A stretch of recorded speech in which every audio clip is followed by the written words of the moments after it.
So the whole, being shocked, obviously, when you're let go, because I was used every week, bitterness because you tried to make every gimmick they gave you work to the best of your ability.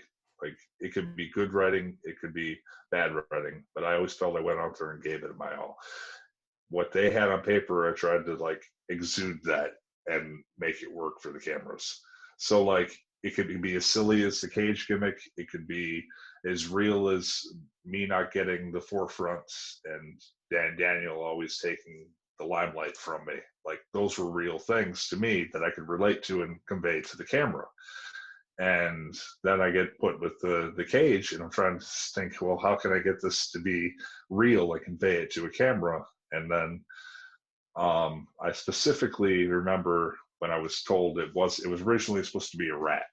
I was supposed to have a big feud with like one of the top baby faces who was going to accidentally kill the rat, and then you would see a different side of me and an emotion from something I loved because you know I spent my whole life following people.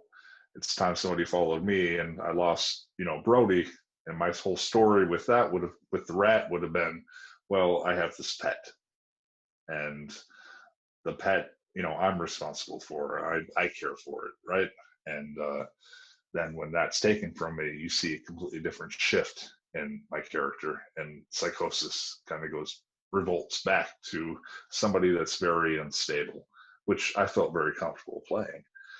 And because I'm a big fan of like watching old, you know, horror movies, about serial killers, and I'd watch some of the old interviews, the jailhouse interviews, with the serial killers. I remember I did a one-on-one Michael Cole interview where I used a lot of that. Those Cool, old, man. you listen to a serial killer talk about like where he tries to justify all the things he's done, and he believes it, but nobody else is buying it. They just think he's nuts. I like that kind of character. It's real, and people might not relate to it exactly, but they know somebody who knows somebody who, you know, is locked up or doing something pretty crazy. Right. And so when they told me that it wouldn't be that, and they kept stretching it out and not knowing what it was going to be, obviously I took my hand at trying to pitch a couple ideas. And one of the ideas I pitched exclusively to Heyman, who was, I can laugh, but well, he was the head of creative, and that's who you need to pitch your ideas to. So I made sure to pitch it to him and make sure he talked to Vince about it, which whether he did or not, it's not was never in my pay grade. And Vince at the time was juggling the XFL, so he would be there 1 week but be gone for 2 or 3 weeks. And if he's not there, it's kind of hard to talk to him about a certain pitch. And this particular pitch, they had been stretching out what's in the cage for so long. People were getting with it at first. They wanted to know what the hell was in it. And they'd stretched it out so long, I was like, well, what could be in the cage that would get people to be shocked and awed and to show that same sort of emotion we were trying to go for with the rat and something that could die. And I was watching American Horror Story, the Freak Show, and I saw the tiniest little woman who, if we would build a cage that was just slightly bigger for the reveal and bring it even to the top of the stage during a live show, and I unveil it's her. Mm. And not a whole creepy thing with a guy locking a woman in the cage, but a guy locking a woman in the cage to keep her from the outside atrocities of the world. Because me as a character knows how crappy people are. I'm I'm around a guy for years with the Bray Wyatt, faction, and then I'm off on my own, and then I get picked up back with Brody, and we just see the scum of the earth and the scum of people. And to me, I may be a heel, but I know how bad people are. That's why I always wear a mask to like protect myself and to feel good when everyone else hurls insults at me, which is just like the wrestling marks would do. There's some very mean-hearted marks that think they know everything, and they think bad booking equates to how somebody's talent is, and I think that's very funny. You can't watch a movie on TV with a very talented actor in a small little role, and say, okay, well, that's who the guy is. That's how talented he is. Because on the flip side, these same marks, sticks and stones, will change their opinion drastically depending on how you're booked on television, which is completely mind-boggling to me. But hence say it's you're not buried until you're buried, literally. But yeah, I had pitched that we get her. She was a SAG actress, so I thought it should be no problem to see if she had interest to come out, bring her out, do the reveal. Oh my God. Same day, take her backstage. I could film 2 or 3 weeks of television with her. That same day, we could kill her off. Television series. That's what we are. You can actually kill a character. She'll never come back on the show because she is not a wrestler. There we go. There's that emotion. There's that different side of me. And then we can continue on. So I pitched that, and he loved it, he said. And then when it came time for Vince, he said, well, he wants it to be a spider. And Not then, the same. Not the same. Like the way and you then, sold it, oh, I was in. I was in. Yeah. Like a tragic play. Like see, part of the reason I tell this story is I don't want people to think that the spider was my idea. I don't want people to think that I didn't pitch this idea when I was there, because I had this idea. You can say a lot of things in hindsight after the fact, like, oh no, this is the idea all along. I pitched this idea to him. I texted him the idea. I have proof that I gave it to him.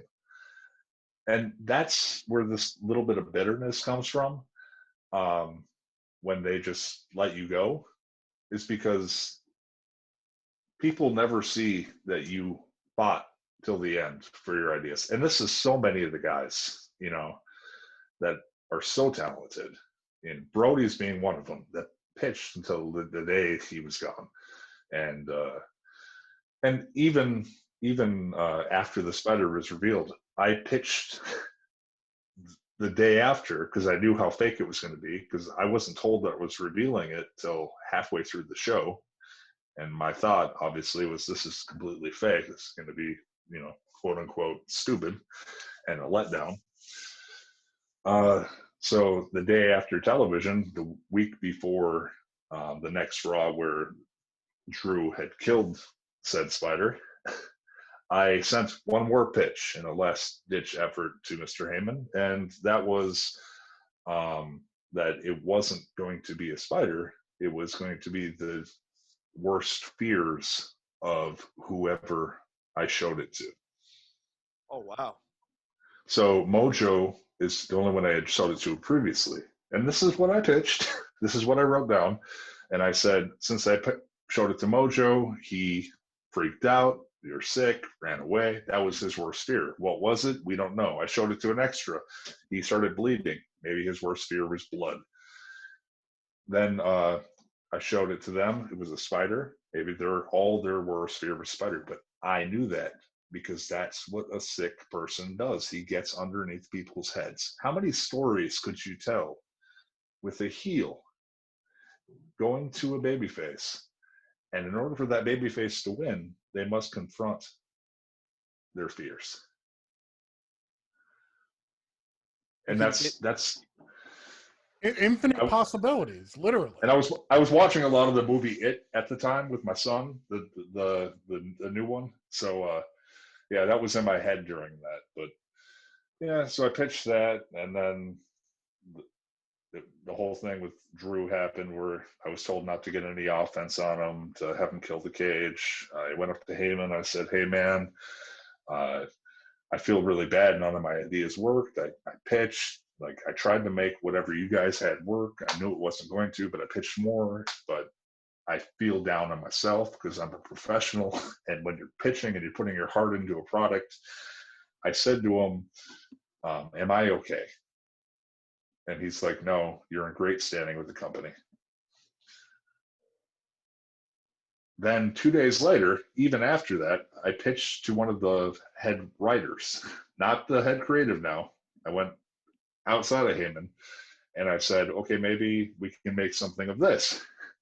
And then I did one last ditch plea as to, I think Riddick Moss was the 24/7 champion. I pitched a whole long like thing where I start breaking down, like losing my. People are making fun of me because I had a fake spider. In my head, it was real. To me, it's crazy and off the wall as that sounds. So I said, why don't I just start beating people up every week backstage until an authority figure comes and says, you're going to lose your job or you're going to go to jail unless you stop this. So what would any bright-minded professional wrestler do in this situation? He would grab a referee, beat the out of the 24/7 champion, and take that title and proceed to beat the out of somebody backstage with a referee in his presence, just saying it's for the 24/7 title while he beats the crap out of people to get through his emotions. Oh. See, these are all really good ideas. I don't. But then I was told that they were trying to get over Riddick Moss as the 24/7 title champ, even though I rebutted and said this would happen over weeks, and how better of him to finally get his retribution on me by challenging me to a match with rules Right. for the 24/7 title and then winning, because that's what a babyface would do. He wouldn't fight you dirty, he would fight you clean to win. So that would have built both of us at the same time. And then I think I watched on TV like a couple weeks later, and he ended up losing it. Gronk won it. So it's what it was. I fought till the end. I have a very creative mind that just keeps going. So I don't get how you could. I don't mean you as in you, just the company in general. How you could see an angle like that not work, and then not go. Oh well, he had an idea. Why don't we actually try that idea he had? I don't think those ideas got in the right head, and I think ultimately that was it. And I don't blame anybody. I just want people to know that I tried.